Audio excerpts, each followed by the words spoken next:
Claim your free AirPods today by clicking the first link in the description down below. r/AskReddit. What's the worst example of bad parenting you've ever witnessed? An irate mother of a girl in a private school's music program made a big scene in front of the faculty and students because her daughter had not been selected to sing a solo in a school concert. The student had been very clear to the faculty that she didn't want the part, nor was her voice suited for it. Still, her overbearing mother insisted that she audition against her will. As a result, the girl was yanked out of the school she loved by her parents and embarrassed. All because the mother's ego required that her daughter be the shining star in front of others. I know someone who was raised this way by a single mother. The girl is now 35 and still acts like the world owes her something. It's a sad way to raise a child. The world owes you nothing. It was here first. Mark Twain. This like 5-year-old kid emptied a 4-pint bottle of milk all over floor at supermarket where I worked. And her mum just stood there and watched. To add to that, the child managed to place the empty bottle in the center of this now 2 meters wide puddle, and the mum just looked at me and said, "You've got some cleaning up to do." Unbelievably rude. I handed her the mop and bucket and made her pay for the milk. A little while ago in a supermarket in London, a young girl was screaming at the cashier for asking for ID for the large bottle of vodka she was buying as the cashier continued to ask for ID. The girl opened her coat to reveal a large swollen belly and shouted, "Of course I'm old enough to drink vodka. I'm ducking pregnant." Bloody hell. This is exactly like something you'd read in a joke book. I work at a movie theater. I remember once asking for ID for an R-rated movie of a girl who was 16. You had to be 17 without a parent. She goes and gets her mother, who starts to lose it when I explain she has to accompany her daughter. She points at the girl's stomach and says she's going to be a mother. She can make her own choices about what movies to watch. I just stared at her. I was driving along my street when this 6 years old kid rolls out of a driveway on a tricycle. I come to a stop and wait for him to get out of my way as he seemed to be doing.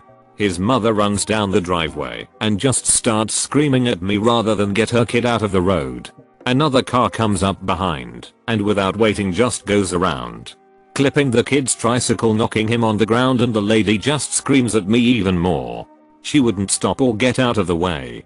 I finally just held my horn down till she gathered her kid up and got out of the way. Some people are really messed up when it comes to accepting responsibility. I was following a car through town one day and we were coming up on a green light. The property on the corner lot we were driving past had large stone fences, so you couldn't see cars coming in the cross street. Well, all of a sudden when the car in front of me is like 20 feet from the intersection, a cyclist rides through his red light right out into the intersection. I'm thinking this guy's ducked. But the car in front of me reacts instantly and slams in his brakes and manages to swerve around the back end of the cyclist's bike. After the commotion we both make it through the green and get stopped at the next intersection. The cyclist sees this, changes course and pedals fast to get up to the car in front of me. He starts punching the car's window and spitting on it and kicks the door and the rides off. It was surreal. He made a huge mistake by running a red, and the only reason he wasn't seriously hurt was because of the good driving done by the guy I was following. So naturally he proceeds to try and assault the guy that saved him months of recovery. What the actual duck? In the waiting room at the doctor's, listen to a father and son converse for 30 minutes. They would ask each other questions about geography, history, the universe in a natural, not interrogatory way. It was clear the father was remarkably knowledgeable and that he enjoyed conversing with his son. It soon became apparent that this was far from their first conversation of this type. The son had an above average understanding of the world and a mature and sharp way of thinking. Listening to them was a serene experience. It put some things into perspective. There are more people like this around me, and no matter the bleak situation in my country or worldwide, it is possible to lead these beautiful, fulfilling lives. What? You wanted the worst example of bad parenting? Everyone else is posting some pretty good examples. Got 'em. I hope I can be this type of parent. When the time comes, I'd love to be the type of parent that my kids respect for moral and educational guidance. You can be. Children are people. People that want to be understood and who want to understand. Always answer their questions. No question is dumb. I was a lifeguard for 4 years in my teens. Long story short, parents expect the lifeguards to do their job for them. Either they just drop their kids off, or they don't pay attention. Background: this was a city pool. We didn't have too many terrible things, but we still saw our fair share of weird hit. Begin. This guy, let's call him Guy, probably late 20s early 30s, dove head first into the pool. The kiddie pool, very shallow. I saw it, blew the whistle, and gave him a head shake. He acknowledged, rubs his chest because he SC-aped it on the bottom, and I thought it was over with. 5 minutes later, he dives headfirst into the kiddie section of the pool, 2 feet. I blow the whistle, call him over, and talk to him sternly about how I'm not reprimanding him for any other reason than that I don't want to have to backboard him for a spinal. Guy agrees, says it was stupid, apologizes and walks away. Cue duck up number 3. Guy walks away from me, over to this 6-foot water slide we have for the little kids. This is the cutest water slide, but still towers over its primary users, 2-year-olds. Along his way to the slide, Guy scoops up what I assume is his son, and puts him at the top of the slide still standing up. This kid couldn't be more than 2-3 years old. Had floaters on and all. Guy points at me, and over the regular pool ruckus, I hear him yell, "See that lifeguard? He told me he wants you to jump off the side of the slide." He then proceeds to point at the concrete. I see the kid's knees buckle as he goes to jump, and my heart sinks like a rock to my stomach. I immediately shoot out of my chair and yell, "Hey, I. 2 things of note. 1. As a guard, you're never to stand on your tower unless you see someone in apparent danger. This is so other guards have a clear sign that something's going down, and to pay attention / get help. 2. I have a deep voice. A very deep voice. I'm quiet often, but when I get pissed, I utilize it to my advantage. What one of my friends later described as the voice of God echoes put across the pool, and the entire place falls quiet. Guy immediately puts his son down on the ground and starts walking towards me. I call over my manager, explain it all, and she, not the brightest of managers, tells him he will be removed by the police after any other incidents. He apologizes, then goes on about his pool experience. 2 hours later, I'm in the 5-foot section, deepest aside from the 12-20 foot sections. Guy is walking along with friends, sees me in the chair, and goes, "Watch this." I'm still surprised he didn't say hold my ear instead. He runs and dives in really deep. Duck up numero 4, reporting for duty, in front of his son, who was behind the legs of some other bro, and peeks out after his dad submerges. Guy floats up to the surface of the pool face down and unresponsive. We had to evacuate the pool, stabilize and backboard him. Guy kept entering his name into Darwin's lottery, and won. TL. Doctor. Guy disobeys lifeguard. Guy gets son involved. Guy shows off for friend / son. Guy breaks neck. I'm extremely relieved that this ended with him breaking his own neck, not his child's. 2. I have a deep voice. A very deep voice. You went from small girl to Steve Harvey in 0.3 seconds when I read this. Not necessarily the worst, but depressing in some ways. Overheard a woman tell her child in a condescending manner, "Don't be stupid. Lizards don't lay eggs." Whilst in the reptile house at London Zoo during a zookeeper talk. I feel dirty even considering defending this, but there are a number of liver-bearing lizards around the world. Clearly not anything this moron knew about, though. Edit. Wow. Probably my highest voted comment ever, and it's not even that accurate. My early morning reading comprehension wasn't on point here. Lots of lizards do in fact lay eggs, and there are some that don't. So she's marginally right. Still rude for trying to discredit an educator like that. Huh. Till they set up a wedding fund instead of a college fund for their daughter, and told that to her somewhat frequently. She ended up getting an Mrs. and had a $250K wedding before never working in her field. They essentially told her you're going to be a housewife and it's futile to develop yourself as a person from the time she was 4. The concept of Mrs. is so weird to me. I'm in the middle of my undergraduate. And with the amount my parents and I pay for tuition / textbooks / transport plus all the time I spent studying, I can't imagine going only for the purpose of finding a man. My parents want me to get married, they want grandbabies, and are from a country where arranged marriage is the norm. But even they're saying, find a career first. In certain circles at one point in time, it was common to send your daughter off to college to find a nice young man who'd provide well for her. It makes a lot of sense if you see your daughters as housewives to be. There's no better place to make a compatible match than at college. I think those circles are the ones who are impacted by the high cost of college.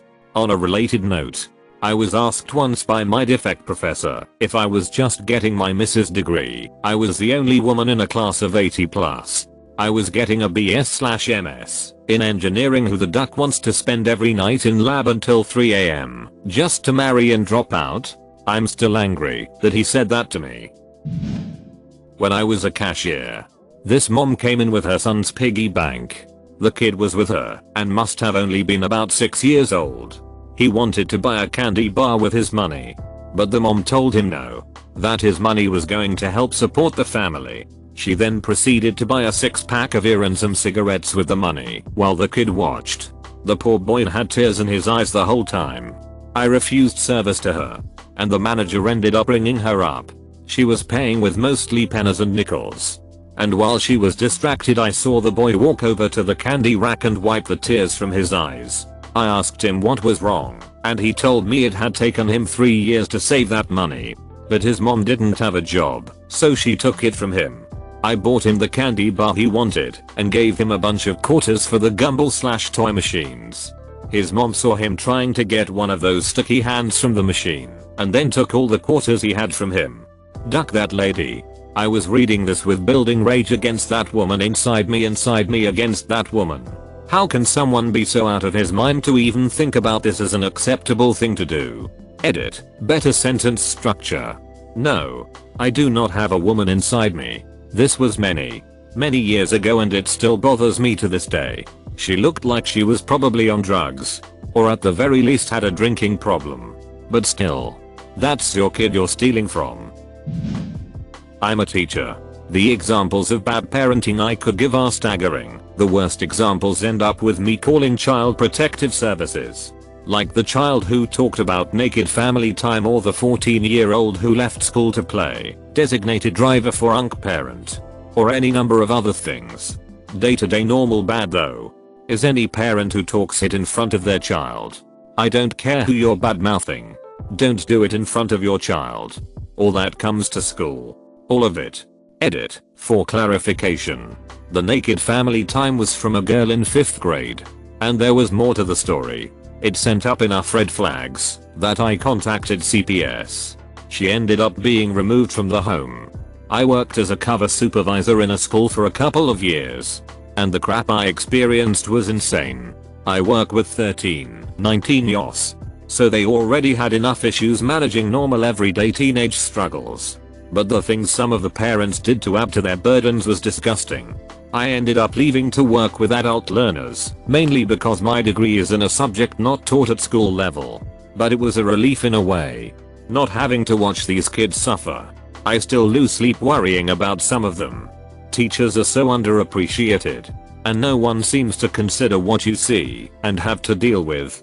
Well done for being a protective influence for those kids. Average guy here. Thank you.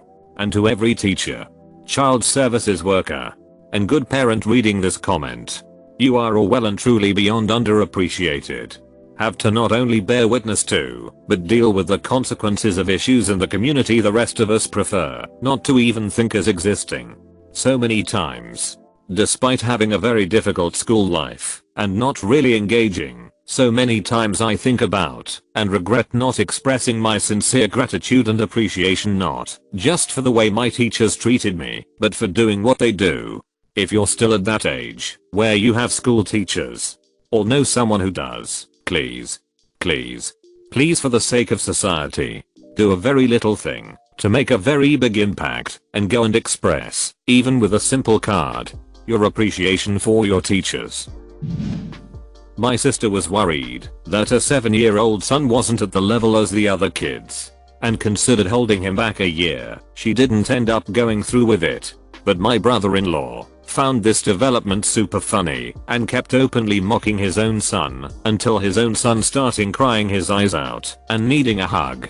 I was absolutely horrified that his own father was acting like a schoolyard bully. Not a parent in the case I saw, but a grandparent I used to nanny 2 kids under 3. The boy was very shy and cautious just by nature, and it took time for him to get used to new things and people. His grandparents lived an hour away and would sometimes babysit. But of course a 2-year-old doesn't really remember people they only see once every couple months. One day the grandparents came over to babysit and brought a new kiddie pool. The boy had played in a kiddie pool as a baby the previous summer, but of course he doesn't remember that. He's 2. So the grandparents set up their gift, fill it with water, and I got the kids changed. I'd always stay an hour or so after the grandparents arrived to make sure the kids were comfortable with them first. Grandpa was so excited for little boy to see the gift, but the little boy wasn't sure about it, because he's basically never seen a pool before. I started getting him used to it, put his sister in, dipped my toes in, encouraged him to put his hand out and feel the water, etc. It was taking time, but he was warming up. Well, Grandpa ran out of patience. He grabbed the kid and just plopped him into the pool. Little boy immediately started panicking and crying, and then Grandpa started mocking him for crying about a little water. I took the kiddo inside and told his parents what happened. Scaring the crap out of a shy toddler is pretty hitty, but mocking a baby for crying when he's scared? That hit is foul. I like you. If I would afford a nanny, I would hire you.